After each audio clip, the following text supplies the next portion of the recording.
Кайырлы күн достар, сіздермен бірге мен Камилова Райлан. Каналыма қош келдіңіздер.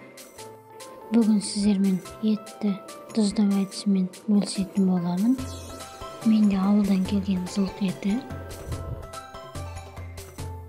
Ең алдымен етті тұздамай тұрып, пышақпен етті осы болғандарымыз дұрыс, себебі арасына дұс себетін боламыз. Көріп тұрғандай еттердің бәрін мен дайындап алдым.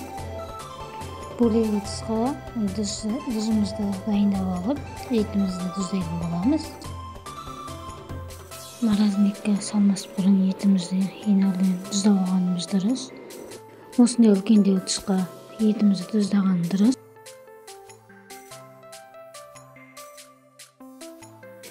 Еттерімізді ыдысқа салып, 2 сағатына тұз сүйіп тұратын боламыз.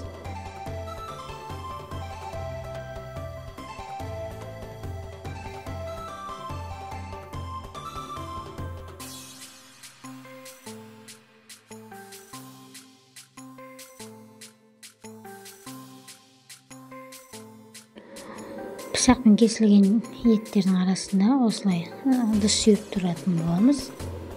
Көп емес, аз мөлшерде салып тұрсаңыздар болады.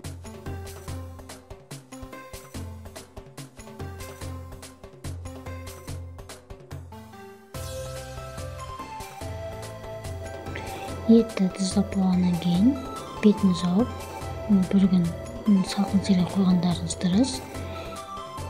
Себебі тұзымыз барлық етке сіңіп, әдемі болып тұрады. Содан кейін ыдысымыздағы етімізді алып, суын соқтырып, бөліктерге бөліп, салапандарға салатын боламыз. Артық суын төгіп тастаймыз.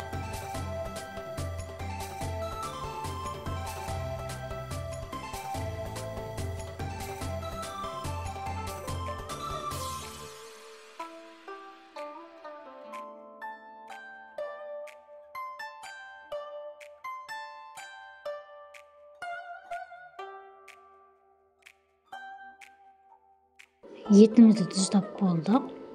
Етіміздің бетін жауып, салқын жерге бір күнге қоятын боламыз. Қоңырау батырмасын басып, каналыма тіркеліп кетіңіздер. Видеомды соңына дейін қарағандарыңызға көп рахмет. Сау болыңыздар.